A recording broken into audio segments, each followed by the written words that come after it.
Again, I have to ask, who was in charge of the programming for NFL Network, and why did they think this was a good idea?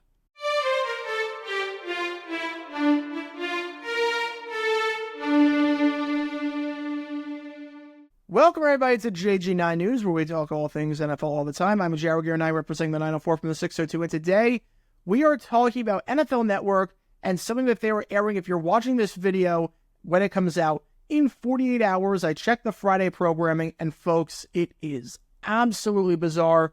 I'm not sure what the people in charge are thinking, but it doesn't seem to make any sense whatsoever. Now, before going any further, I just want to say that, no, I don't expect NFL Network to have live programming 24/7. I don't think anyone expects that. That is not a viable way to run a business. There's basically no TV station out there that is new and live programming 24/7. But at the very least, you can do better than this. You can do better than this. So here's the plan on Friday. At 4 o'clock Eastern, they're showing A Football Life with Calvin Johnson. And at 5 o'clock Eastern, they're showing A Football Life, the episode with Barry Sanders. Now, again, no problem with that whatsoever. Football Life is a great, great show. I've watched tons of episodes. Love that show. You get a lot of cool nuggets there. And it's a great program that NFL Network has. You might as well use it. You've got it there, so you might as well use it. It's a good show to fill time. It's a really good show to fill time, and it makes sense to have it on the programming block, like you had the top 10s back in the day, and like you have a bunch of other shows. So no problem with that. But let's think about this. Calvin Johnson is a Lions player.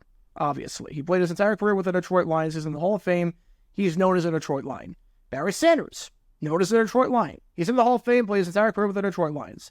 So you figure this idea is to appeal to Lions fans, which makes sense. You have one of the best Lions players, Football Life, at 4 o'clock, and another great Lions player, one of the best of all time, at 5 o'clock in Barry Sanders, back-to-back. So what do you think the lead-in program is? What do you think the lead-in program is for A Football Life at 4 o'clock with Calvin Johnson? That's right, it's a Lions game. It's a Lions game. But it's a Lions game that they lost. It's a Lions game that they lost because the lead-in program to A Football Life with Calvin Johnson at 4 o'clock Eastern on Friday is the game between the Indianapolis Colts and the Detroit Lions from 2012. If you don't know how that game went, let me spoil it for you. The Lions led it 33-21 with 3 minutes left in the contest, and they lost the game 35-33 with Andrew Luck throwing 2 touchdown passes in the final 2.5 minutes, with the final one being a 14-yard touchdown pass to Donnie Avery with no time left. And the loss basically ended Detroit's season and any chances they had of making the playoffs. Not good memories. I'm sure Lions fans do not have any fond memories of that game whatsoever. Why would that be the lead-in program? Why would you show a game if you're trying to get Lions fans to watch the network, which obviously you are because you got Calvin Johnson and Barry Sanders back-to-back? Why would the lead-in program be a game they lost? How does that make sense? It's almost like this. Let's say MLB Network is airing an hour-long documentary on the Red Sox winning the World Series in 2013, which, crazy story, you got the Boston Marathon bombings, you go from worst to first, a lot happened in 2013. You don't lead into that by showing a replay of Game 7 of the 2003 ALCS. You don't lead into that by showing a replay of Game 6 of the 1986 World Series. You know why? Because you're trying to attract Red Sox fans, and why would any Red Sox fan want to watch that? Why? It makes no sense. Another football example. Let's say you air back-to-back episodes of A Football Life of Michael Vick and Tony Gonzalez. You don't lead into that by showing a replay of Super Bowl 51. You don't do that. Because here's what's going to happen. Lions fans, they might look at the TV guide. They'll turn on NFL Network. They see that, oh, a heartbreaking loss is happening. I don't want to watch the Lions-Colts game. I don't want to watch this bowl game again. Why would I? We lost this game. They'll flip off without giving it second thought, now realizing, oh, wait, there's Barry Sanders and Calvin Johnson Football Life after this. Versus if you show a Lions game that they win or anything else, they might look at the TV guide, they might scroll through, they turn on NFL Network, they click the guide button, they see, oh, wait, there's something else coming up that involves Lions players. I'll keep it here. Why would you show a game? Again, I don't have a problem showing full games on NFL Network. I want to make it very clear. I have no problem with NFL Network showing full games. I have no problem with them showing games that happened in the past. But there has to be some logic behind it. And showing a game that the Lions lost where you're trying to attract Lions fans doesn't make any sense. Now, I know that NFL Network, for whatever reason, is showing 2 Andrew Luck games back-to-back on that day. They're showing a game between the Colts and the Dolphins, and they're showing a game between the Colts and the Lions back-to-back. I mean, I get why to some extent you want to show great games by rookies, but why not just show the 2 Andrew Luck rookie games some other time, leading into some other programming that does involve the Lions, maybe some programming that involves the Colts. There was a Football Life on Edwin James. Why not just save the Andrew Luck games for that? Or if you want to do a replay of the 2006 AFC Championship, you have footage of that, obviously. You did a total access thing on that or whatever it was called. You have that. Why not just save the Andrew Luck stuff for that if you have to do it? And there's no reason for it to be on that Friday. There's no reason for it to be that day, because if you want to celebrate his birthday, that's not until September 12th. So there's no historical significance for why you're showing Andrew Luck on that day.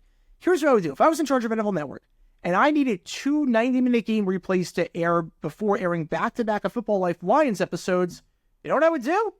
I'd air 2 Lions games that they won, not a game that they lost. You want 2 rookie games? You want 2 games where a Lions rookie, a prominent rookie, goes off, where Lion fans could enjoy and just stay tuned to the network for the entire day? Here's what you do. You air the 2009 game between the Lions and the Browns where Matthew Stafford went off. That was a rookie game for Matthew Stafford. Lions won that one 38-37. Stafford throws a touchdown on the final play of the game to Brandon Pettigrew after separating his shoulder. He went off that game. 26 for 43, 422 yards and 5 touchdowns. You get a great rookie game. You get Lions fans to watch and tune in and get a lead-in to a Football Life. And then you also air, or if you want another game, 2021, the Lions game against the Vikings, where Amon-Ra St. Brown just went off. Lions won that game 29-27. St. Brown caught the game-winning touchdown pass on the final play of the game from Jared Goff, and that was a great game too. St. Brown, 10 catches, 86 yards, and a touchdown. You get a great rookie game, you get Lions fans to watch and tune in, because clearly the goal, if you're airing a Football Life back-to-back, there is some logic behind that with Barry Sanders and Calvin Johnson. You want Lions fans to watch, but they're not going to watch a Football Life if the lead-in program is a game that they lost. At the very least, if you're gonna do the Andrew Luck 3-hour block, if you have to do that, and it has to be Friday, flip the game so the Lions loss isn't leading into the Lions documentaries. Because I can tell you this much. If I want to watch a Football Life on Tom Coughlin and then the Jimmy Smith Keenan McCardle one, and I want to watch NFL Network, and I see that the lead-in program is a replay of the 1999 AFC Championship, or replay of the 2017 AFC Championship, or a replay of a heartbreaking Jaguars loss, I'm probably not clicking the TV guide. I'm just going to scroll right past it. I see that game, I'm like, nope, don't want to watch this, and I don't give it second thought, and you just lost me as a viewer. Just anything else besides a game where the Lions lost to lead into a Football Life involving the Lions, and you're good. Anything else, it doesn't even look, I know I said like Lions games that you could do. It doesn't even have to be a Lions game.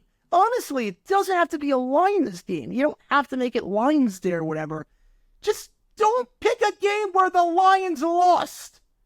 That is the worst possible plan as a lead-in program to get people to watch a Football Life. That's the worst possible plan. If you want people to be tuned in at 4 o'clock, that is the worst possible plan to get people to watch if you want Lions fans. It's baffling. It's baffling. I mean, I've ranted about NFL Network's programming for a bit now. I ranted about the Jags-Texans game, not because the Jaguars lost that game, but because it just doesn't make sense to show a blowout when there are other games that Tank Dell went off in. If you want to show Tank Dell that we're actually competitive and we're actually good. And this is another one that makes no sense, because I don't think the person programming on NFL Network realizes that people don't want to watch replays of games that happened years ago where their team lost. They don't want to watch that. And if you're trying to get Lions fans and you're trying to get them by airing a game that they lost, probably not the best way to do it. But just some food for thought. Just a theory. Just a theory. I have a feeling that Lions fans are going to be very confused on Friday when they see the TV guide and see, oh, wait a sec, this doesn't make any sense whatsoever. But what are your thoughts on this? Do you think that this move by NFL Network makes sense? Do you think it makes no sense? What would you air in that spot? Do you think I'm overreacting? What would you do in this spot with NFL Network? Let me know your thoughts in the comments down below. That's going to do it for this episode of JJ9 News. Be sure you like and subscribe. It helps the channel out a lot. And be sure to check out my main channel, Jaguar9, where we talk all things NFL history all the time. Until next time, this is Jaguar9 signing off. And as always, go Jags.